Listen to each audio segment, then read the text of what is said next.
And welcome back after the break. Break पर जाने से पहले सवाल जवाब चल रहे थे हमारे सेक्रेटरी जी से, उनसे हम जान रहे थे कि लाल किताब में जो मंदिर को लेकर के है वो किन 3 योगों में जो है वो मना किया गया है।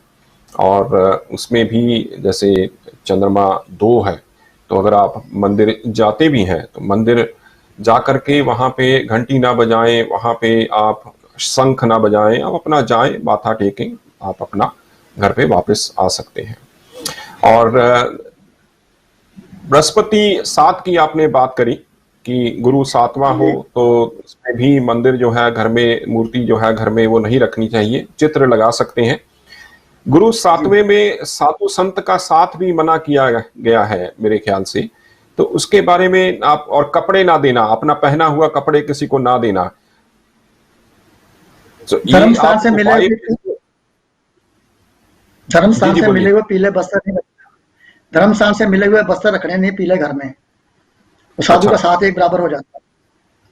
क्या बात है, ठीक। सो जैसे हम लोग कई दफा जाते हैं मंदिर में, गुरुद्वारे में, तो हमें वो सरोपा जो है वो भेंट मिलता है, या जी झंडा। जैसे मान लो किसी तीर्थ स्थान पे गए तो वहां से हमें वो पंडित जी कई दफा झंडा या वो एक सर पे बांध देते हैं, पटका टाइप, तो वो घर पे नहीं रखना चाहिए, नहीं रखना। तो वो किसी बुजुर्ग को दे दो आगे। तो वो बुजुर्ग जो है वो, अगर मान लीजिए अपना ही बुजुर्ग हो, मान लीजिए दादा है या पिता है, लेकिन हमारे साथ हमारे घर में नहीं रहते हैं, तो क्या हम उनको दे सकते हैं? उनको दे सकते हैं। मतलब कि जो आप अपने 4 दीवारी में आप एक परिवार के साथ रहते हो, उसमें घर में नहीं रखना है। जिस घर में आप रहते हो, आपके ब्लड रिलेशन में बुजुर्ग कोई कहीं रहते हैं, आप उनको दे सकते हैं। उसकी नरादरी ना हो, इसलिए उन बुजुर्ग को देना अच्छा है। बिल्कुल बिल्कुल, बृहस्पति का रंग है पीला, और बृहस्पति से ही रिलेटेड ये चीज है, तो पीले रंग को लेकर के, केसरी रंग को लेकर के निरादरी ना हो, तो बहुत अच्छा आपने ये बताया कि वो घर के किसी बुजुर्ग को या किसी और बुजुर्ग को जो उसकी रिस्पेक्ट करे, उनको आप जो है वो दे सकते हैं।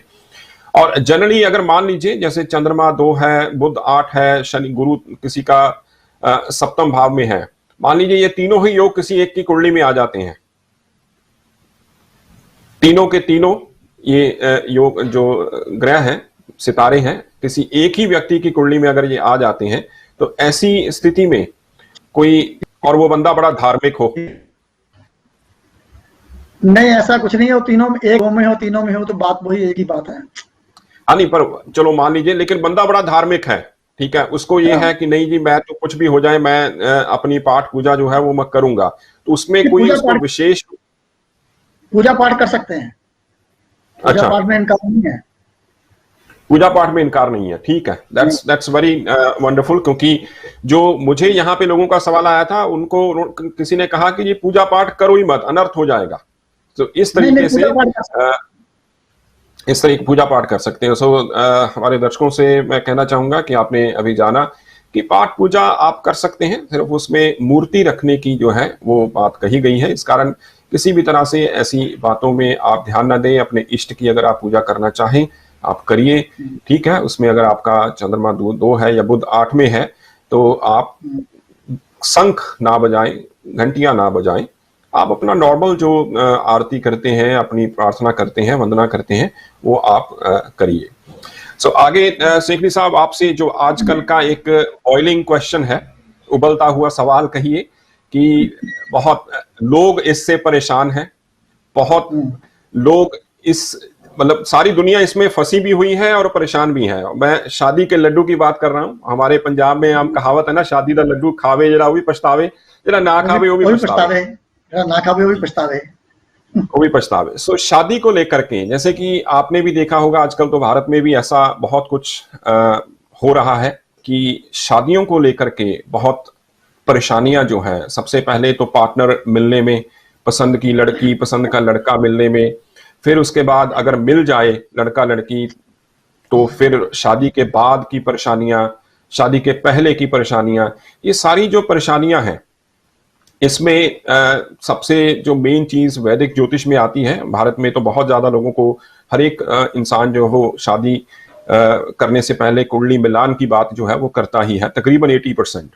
और उसमें सबसे एक इंपॉर्टेंट चीज एक हुआ बन गया है मांगलिक को लेकर के।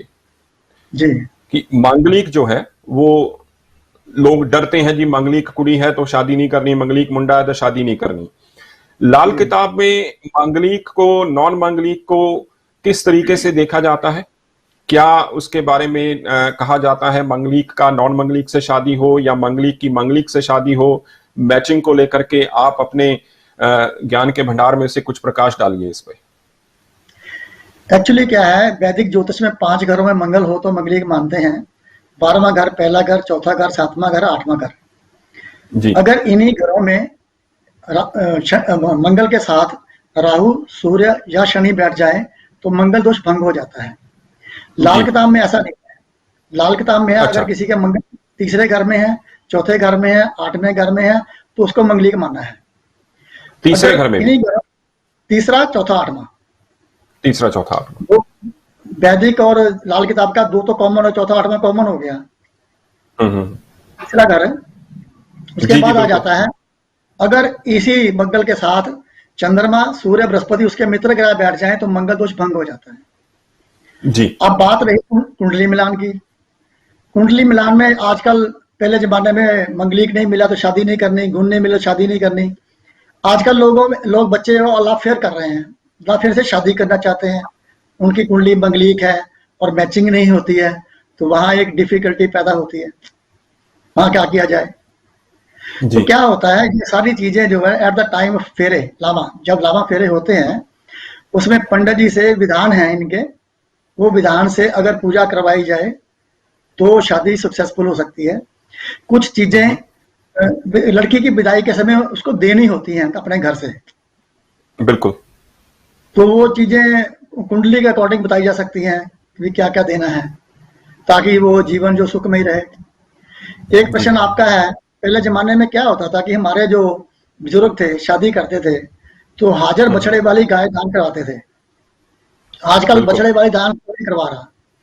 बछड़े वाली बिल्कुल। गाय के नाम पे पैसे 1100, 3100, 5100 दे दिया, जबकि इस समय 50,000 से कम की गाय नहीं आती। वो नहीं आती हमारे ऊपर बिल्कुल। एक ऋण हो जाता है। जी। वो कई गुना भुगतना पड़ता है, चाहे डौरी में जाके पैसा देना पड़े, कुछ करना पड़े, ऐसी कई लामतें आ जाती हैं। हम्म। कई दफा तो वो जो संतान के ऊपर आ गया। कहीं भी उसका इफेक्ट आ सकता है। जी जी।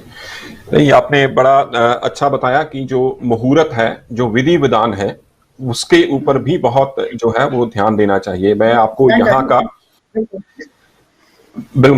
यहाँ का भी एक्सपीरियंस बताता हूँ। आई एम श्योर आपके साथ भी ये भारत में हुआ होगा। अभी मुझे यहाँ इंग्लैंड में तकरीबन तकरीबन 17 साल 18 साल हो गए हैं प्रैक्टिस करते हुए। तो भारत में भी उससे पहले जो है वो इस तरीके के एक्सपीरियंसेस हुए हैं लोगों के साथ। क्या होता है, लोग आए, शादी की मैचिंग करनी है, तो वो ये नहीं कहते कि मैचिंग करके हमें बताइए कि हमारी शादी कैसी रहेगी। उनका सवाल क्या होता है, कपिल जी एक कुंडली मैच कर दे वो। हाँ, कर दो। ये नहीं हाँ, पूछते कि मैच होती है या नहीं, वो कहते हैं मैच कर दे वो। जबरदस्ती जबरदस्ती करते हाँ, हैं। शायद उनके मतलब अनइंटेंशनली शायद उनके मन में कुछ ऐसा ना हो, लेकिन जो वो बात आती है ना कि कुछ चीजें शकुन विचार से भी हम देखते हैं, या इंसान किस तरीके से, जैसे लाल किताब में है कि पूरा सर्वांग, पूरा बॉडी का जो है बॉडी लैंग्वेज को भी देखा जाता है, आपके हाँ शारीरिक जी। लक्षण कैसे हैं वो भी। लेकिन जब बात करने आते हैं तो वो कहते हैं जी कुंडली मैच कर दे वो। और दूसरी चीज और, मान लीजिए चलो कुंडली मैच होती भी है उनकी, कि उनके अच्छे गुण मिल रहे हैं, मांगलिक भी नहीं है या दोनों मांगलिक है, फिर उसके बाद क्या होता है मुहूर्त की बात, कि जी 25 तरीक का मुहूर्त कट दे वो। ये नहीं पूछना कि कौन से महीने की शादी करें, या हमें अक्टूबर का शादी का मुहूर्त अच्छा निकाल दीजिए, हमें जनवरी का निकाल दीजिए, हमें मार्च का निकाल दीजिए। वो मेरे साथ नहीं, आई एम श्योर कि बहुत लोगों के साथ ऐसा होता होगा, और कि ये इस दिन का मुहूर्त निकाल दो। तो मुहूर्त को लेकर के जैसे आपने कहा कि विधि विधान जो है वो अच्छे से होना चाहिए, और उससे पहले, शादी होने से पहले जो शादी का कर्मकांड का काम है, मुहूर्त का विचार जो है वो बहुत जरूरी है, क्योंकि मुहूर्त बहुत सारे दोषों को दूर कर देता है। वो कहते हैं कि जी। साल का दोष जो है वो एक ऋतु में दूर होता है, ऋतु का दोष एक मास में, मास का दोष एक सप्ताह में, सप्ताह का दोष दिन में, दिन का दोष लगन में, लगन का दोष जो है वो कुछ पलों में भी हम दूर कर सकते हैं, अगर सही, बिल्कुल सही टाइम पे, सही वक्त पे जो है अगर काम किया जाए। तो इसमें विधान को लेकर के भी जो आपने कहा बड़ा अच्छा, कि आपने भी देखा होगा कि जब पंडित जी शादी करने लगते हैं तो यहाँ उनको मतलब चाहे आनंद कारज भी हो, चाहे वेदी के फेरे हों, पंडित जी जल्दी जल्दी निपटा दो, 20 मिनट में निपटा दो, हमें डीजे करना है, हमें ये करना है। एक तरफ दारू चल रही होती है, एक तरफ वो सेरेमनी हो रही होती है। ये सारी चीजें जो है बहुत मैटर करती हैं। और ये संस्कारों जिस में नहीं है, हमारे हमारे संस्कारों में नहीं है ये, हम भूल रहे हैं। भूल रहे हैं, बिल्कुल बिल्कुल, हम हमारे संस्कारों में नहीं है। और पहले अगर पुरातन काल में थोड़ा देखें, ज्यादा पुरातन भी नहीं, पिछले 40-50 साल पहले भी देखें, तो लड़कियां अपना चूड़ा नहीं देखती थी पहले। कुछ चीजें होती थी जो उनको उसी दिन पर ही दिखाई जाती थी, लेकिन आजकल सारा कुछ जो है वो खुद से सिलेक्ट किया जाता है, एडवांस में हो जाता है। एडवांस में। और जैसे आप थोड़ा उसमें मुझे ज्ञान डालिए और थोड़ी रोशनी डालिए हमारे दर्शकों के लिए कि शादी के वक्त जो अपनी बेटी को पिता की तरफ से जो गिफ्ट दिया जाता है, एक तो आपने कहा गोदान।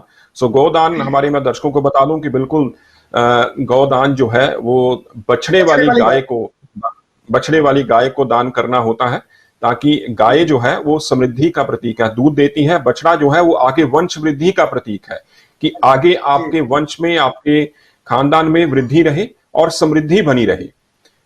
क्योंकि गाय की अगर हम बात करें कि बहुत लोग कहते हैं कि गाय, हिंदुइज्म में गाय क्यों मानते हैं, ये है वो है, इस बारे में भी खैर चर्चा करेंगे। लेकिन ब्रीफली अगर मैं आपको बात बताऊं, गाय हमें दूध भी देती है, और गाय जो है बहुत इमोशनल एनिमल है, बहुत ही इमोशनल एनिमल है। इसके बारे में लंबा हो जाएगा अगर हम बात करेंगे, लेकिन किसी दिन जरूर इसके बारे में आपसे चर्चा होगी कि गाय के दूध में और भैंस के दूध में क्या अंतर है। मुझे याद आ रहा है स्वामी विवेकानंद जी से यह सवाल पूछा गया एक दफा कि दूध कौन सा बेहतर है, गाय का या भैंस का? तो उन्होंने कहा भैंस का।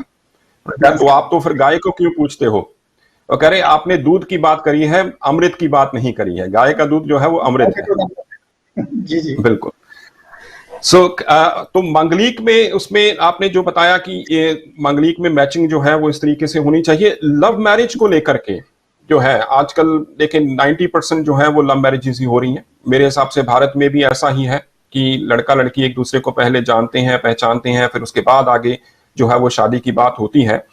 सो लव मैरिज में अगर कोई इंसान अपनी कुंडली लेकर के आया, कुंडली मैच नहीं होती, और उन्होंने कहा जी डजंट मैटर, रिगार्डलेस मैच हो या ना हो, हमें शादी यहीं पे करनी है। तो उस ऐसी परिस्थिति में, ऐसी सिचुएशन में आप क्या उपाय जो है लाल किताब के मुताबिक वहां पे सजेस्ट करेंगे, जो कि अगर हम इन जनरल में भी करना चाहें, कि चले वो ज्यादा तो पता लगेगा कुंडली देखकर, लेकिन इन जनरल में भी अगर हम करना चाहें तो क्या उपाय आप जो है वो सजेस्ट करेंगे उसमें? एक्चुअली में उपाय तो वही पुराने वैदिक ज्योतिष से शुरू होंगे। अगर मैचिंग नहीं है तो मैंने बताया था कि फेरों में उनके उपाय करवाए जाएं। लेकिन फिर भी पहले जो 2 पलंग दिए जाते थे, आजकल बॉक्स बेड आते हैं, बॉक्स बेड नहीं देने होते, जो चारपाई टाइप होते थे, हाँ जी, वो देने चाहिए, मामा की तरफ से होते थे, वो भी वंश वृद्धि के लिए होते थे। उसके बाद थोड़ा सोना, थोड़ा चांदी शुद्ध, उसका कोई गहना नहीं बना हो, वो लड़की को दे। 2 कांसे के कटोरे लें, एक में चीनी, एक में चावल भर के साथ लड़की को दें। एक बाल्टी पीतल की, उसमें चावल भर के ऊपर ढक्कन लगा के वो दें। ये 2-4 चीजें हैं जो मेन हम दे सकते हैं जी। इससे जाके कुछ ना कुछ उसके जो बैड इफेक्ट है वो कम होंगे।